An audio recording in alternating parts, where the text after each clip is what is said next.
This is Carl at National RV Detroit, and I'm going to walk you through this 2006 Wildwood XL travel trailer, and the model number is 372BHSS. So let me just show you some of the features and how they work, okay?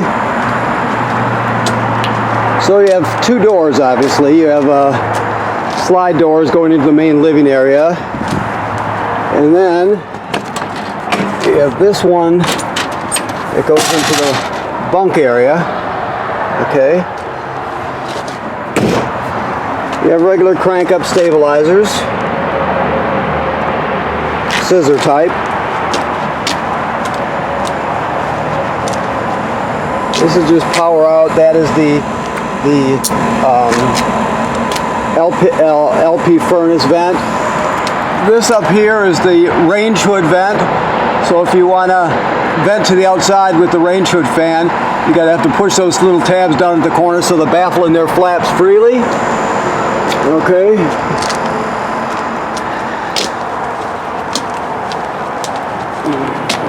Pass-through storage.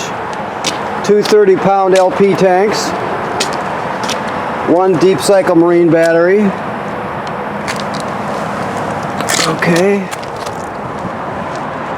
The other side of the pass-through.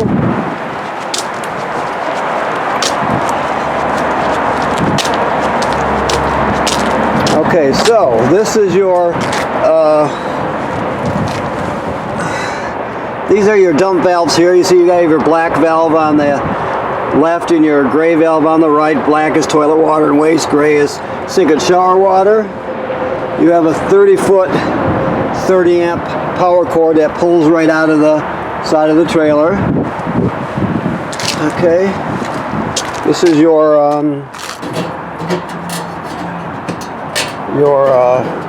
water heater. Let's see if I can open it from here. It works on both gas and electric. There's a rocker switch right down here that controls the heating element, the electric heating element. The switch is to turn it on and off for gas or inside.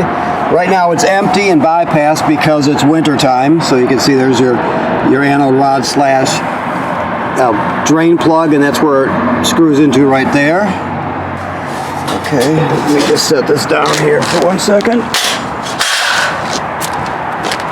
This is the most common way to get water to the trailer. This is your city water hookup right here. If you're camping someplace where there's no city water, boondocking it so to speak, you can pre-fill your fresh water tank right here and use the onboard pump to pump the water. This is where your water heater bypass valves are at, plus your water pump is right there too. Okay. Cable and satellite through. Okay, so let's go inside.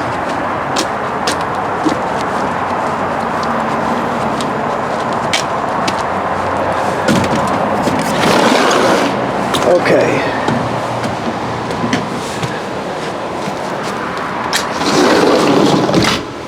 All right, so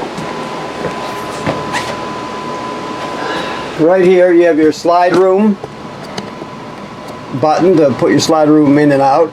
You have TV hookups here. That green light, you can turn it on or off. On means that your digital signal booster on your digital antenna is on. You want it on when you're, when you're using the antenna. Okay. The keys are right here. These are smoke detectors and a carbon monoxide detector. I'll make sure you have a working smoke detector. I don't know why, if this is working, it just needs a battery or what, but it will be working for you. This is your water. The pump is right here, right? The battery is charged, fresh water, black water, gray water. They graduate up in 1/3 increments, of course. To turn your water heater on gas is right here. I showed you the electric switch on the lower left-hand corner outside. Okay, this is your range hood with a light and a fan. Remember I told you there's a baffle On the outside you have to open if you're venting to the outside. Your microwave works like any other microwave. Your range, it has, let's see what we've got here. Here, front, rear, and oven. So you have to light these obviously with a long neck grill light or whatever. You just do it like so. The oven down at the bottom all the way to the back, there's a pilot light back there. So you have to light that with a long neck lighter. You just go to pilot, right? Then you depress it. Keep it depressed while you're lighting it. Light it. Once the flame lights on the pilot light, you still hold this in for another 10 or 15 seconds to heat up the thermocouple. Then you go to operating temperature. But when you shut it off, the pilot light the flame goes out, but so does the pilot light. So you have to relight it each time you use the oven. Okay, so your refrigerator is a gas absorption refrigerator. Okay.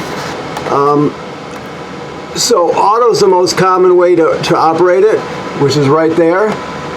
Auto means it always seeks out electricity, and if it can't find it, it automatically switches to gas. Or if there's a power failure at the campground, it'll sense that and automatically switch over to gas so you don't spoil your food. So that's the most common way to operate it. Thing to know about the inside, this thing that slides up and down here is called a thermocouple. No, it's not called a thermocouple. It's called a thermistor.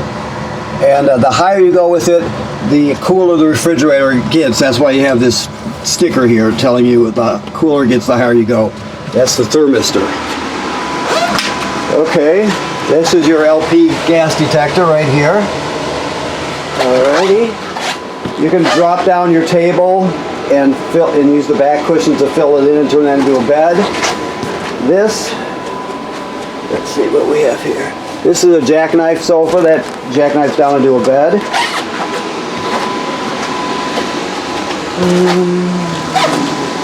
This is your sound here, so it works pretty much like all of them do. You can work with it. You have 4 speakers. So there might be a subwoofer underneath one of these cabinets or something, just because when you see the 4 speakers, a lot of times there's a subwoofer somewhere too. I can't swear to it. I didn't prep this trailer, but it's very possible. Your thermostat is here. Cool, off, and furnace. Cool is obviously air conditioning.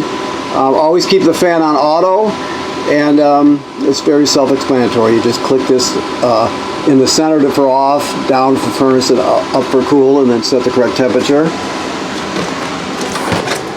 Okay, the bathroom. This is the power converter right here. So this converts AC to DC power. So you got regular AC circuit breakers here, and they're labeled. Then the power is converted to 12 volt DC. On this side you have 12 volt fuses, and they're all labeled.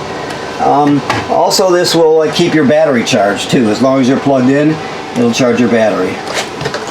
Shower works like any other shower. Sink works like any other sink.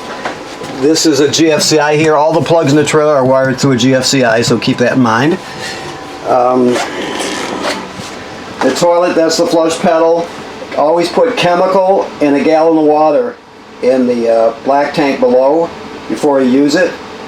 You can't use it dry. If you do, the smell will be terrible. So always you have at least a gallon of water and a dose of chemical. Okay. Back here to the bunk room, which is self-explanatory. You have 2 bunks. This one it potentially turns into a third by dropping the table down. You have TV hookup here, that sort of thing. Okay. All right. Also, you have a 3-speed power vent here. You have to crank the lid up with that knob there, and then you have 3 speeds. So that one's a fantastic fan. It looks like so. That's a good one. Powerful, but quiet. Okay. Up here in the bedroom, you have your escape window right here. This works like they all do. You're going to go like this. You're going to push this all the way through, and then grab a hold of this red tab and pull the screen out, and that way you can exit in an emergency. Alright. You have some storage underneath your bed here. You have a TV signal out and a place to set a TV. Okay. And speakers inside and outside, or both. Okay. Alright, so I think that about covers it. Thank you for purchasing your trailer here at National RV Detroit. Right now this trailer is in winter mode, so there's the antifreeze been flushed from the trailer and replaced, or the fresh water's been flushed from the trailer, replaced with antifreeze. The water heater is empty and it's bypassed right now, so it's set for the winter. Okay, thank you very much.